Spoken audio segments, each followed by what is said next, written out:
તો કેમ છો વિદ્યાર્થી મિત્રો? હવે આપણે ધોરણ 10 માં ચેપ્ટર નંબર 12 માં પૃષ્ઠફળ ઘનફળમાં ઉદાહરણ નંબર 2 જોઈએ.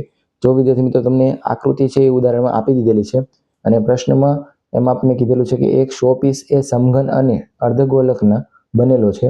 આ શોપીસનો પાયો સમઘન છે અને તેની પ્રત્યેક ધાર 5 સેમીની છે. જો વિદ્યાર્થી મિત્રો આ સમઘન છે એટલે એની બધી બાજુ કેવી હોવાની? સરખી હોવાની. અને એ કેટલા સેમી છે? 5 સેમી છે. અને તેની પ્રત્યેક ધાર 5 સેમી છે અને 4.2 સેમી વ્યાસવાળો અર્ધગોલક આપેલો છે. આનો વ્યાસ આપણને કેટલો આપેલો છે? 4.2 સેમીમાં આપેલો છે અને તેની ઉપર બેસાડેલો છે. તો આ શોપીસનું કુલ પૃષ્ઠફળ મેળવવાનું છે. તો વિદ્યાર્થી મિત્રો સૌપ્રથમ આપણે છે એ આપણને વ્યાસ આપેલો છે ડી બરાબર અર્ધવર્તુળનો 4.2 સેમી. તો આપણે એને ત્રિજ્યા મેળવીએ તો એની કેટલી થશે? 4.2 ભાગ્યા 2. જો ત્રિજ્યાનું સૂત્ર વિદ્યાર્થી મિત્રો આર બરાબર ડી ભાગ્યા કેટલું આવશે? 2. તો વ્યાસ છે ઉપર આવશે, નીચે 2 છે એમ એકા છે. હવે વિદ્યાર્થી મિત્રો આપણે મેળવવાનું શું છે? શોપીસનું કુલ પૃષ્ઠફળ શોધો. હવે વિદ્યાર્થી મિત્રો જો આપણે કુલ પૃષ્ઠફળ મેળવવાનું થશે ત્યારે તમારે યાદ રાખવાનું કે ધારો કે આપણે એ સપાટીને શું કરીએ છીએ? રંગ કરીએ છીએ. તો વિચારો વિદ્યાર્થી મિત્રો, જો આપણે રંગ કરવો હોય તો આ સપાટીને ફરતે કરશું, પછી ઉપરના ભાગમાં જે રંગ કરશું, બરોબર? તો હવે વિદ્યાર્થી મિત્રો જો કે આ જે ભાગ છે, બરોબર, તો એ 2 વખત થશે. એક નીચેનો આ સમઘન સપાટીનો થશે અને એક આ વર્તુળનો ભાગ થશે. તો એક વખત છે આપણે એને બાદ કરશું. તો આ વર્તુળના ક્ષેત્રફળ જેટલું છે શું કરશું? બાદ કરશું. તો વિદ્યાર્થી મિત્રો અહીં લખીએ આપણે શોપીસનું કુલ પૃષ્ઠફળ બરાબર.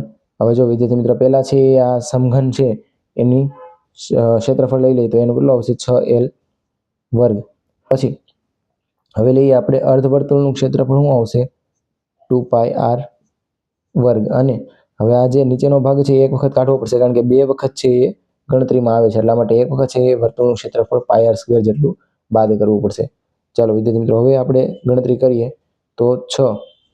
પછી જો વિદ્યાર્થી મિત્રો અહીંયા L બાજુનું માપ છે આપણને કેટલું આપેલું છે? L એટલે કે અહીં બધી બાજુ લંબાઈ છે. તો કેટલું લેશું? અહીંયા 5નો વર્ગ.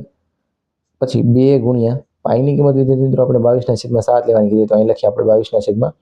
એ પહેલા વિદ્યાર્થી મિત્રો જો અહીંયા 2π વર્ગમાંથી πr વર્ગ જશે તો આપણને શું મળશે? πr વર્ગ મળશે. તો અહીં સુધારી નાખીએ આપણે, લખી નાખીએ અહીંયા πr વર્ગ. પછી એક વખત છે એ આગળ વધારીએ તો જો વિદ્યાર્થી મિત્રો પહેલા લખી નાખીએ ફરી એક વખત 6L નો વર્ગ અને અહીંયા આવશે હવે πr નો વર્ગ.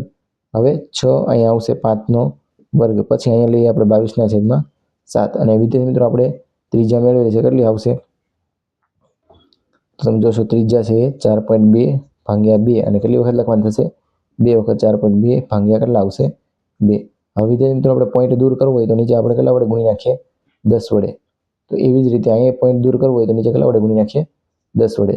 તો 2 વડે ભાગ કરીએ તો 2 દુ 4 થશે અને 2 એકા 2 થશે. સેમ અહીંયા થશે 21 દુ 42. હવે જો વિદ્યાર્થી મિત્રો અહીંયા આપણે 7 છે તો અહીં ઉડાડીએ કે 7 તેરીને 21. આ બધું ગુણાકારમાં છે, અહીંયા છે ઉડશે નહીં. તો આ આવશે 6 અને અહીંયાથી જે 5નો વર્ગ કેટલો થઈ જશે? 25.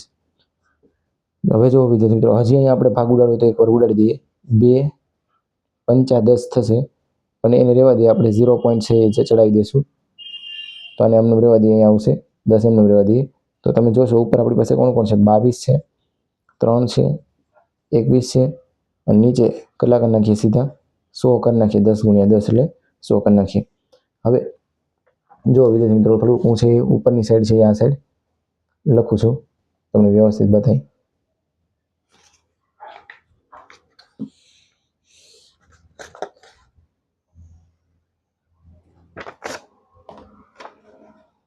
ચાલો વિદ્યાર્થી મિત્રો હવે આપણે અહીંયા ગણતરી કરીએ. જો 25 ગુણ્યા 6 કરશો એટલે તમને મળશે 150 અને વત્તા અહીંયા આપણે 21 પહેલાં તેરી કરી નાખીએ, પછી સીધા 3 એકા 3 ને 3 દુ 6 થઈ જશે એટલે 63 મળ્યા. એને ગુણ્યા આપણે કેટલા કરી નાખીએ? 22. પછી આપણે 0 છે એ ચડાવી દઈશું. 2 તેરી થઈ જશે 6, 2 છક થશે 12, 2 તેરી 6 થશે, 2 છક કેટલા થશે? 12. અહીંયા આવશે 8 અને અહીં આવશે 3 ને અહીં આવશે એટલે આ જવાબ વિદ્યાર્થી મિત્રો આપણે કેવો મળશે? 1386.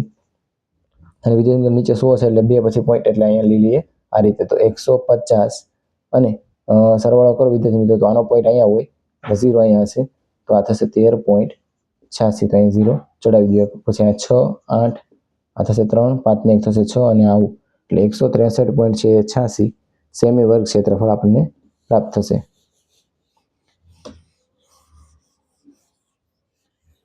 જો વિદ્યાર્થી મિત્રો તો આનો જવાબ કેટલો આવશે? 163.86 સેમી વર્ગ. ચાલો વિદ્યાર્થી મિત્રો, આ તમારો જવાબ છે. અને મોટાભાગે છે એ આપણે જો વિદ્યાર્થી મિત્રો આમાં તમે રંગ કરવાનો છે ફરતે એવું યાદ રાખજો. અને ઉપરની સપાટીને, તો અહીંયા છે એ સપાટી ડબલ વખત હતી, આપણે એટલા માટે એક સપાટી છે એ બાદ કરી છે. ચાલો વિદ્યાર્થી મિત્રો, હવે ઉદાહરણ નંબર આપણે 3 જોઈએ.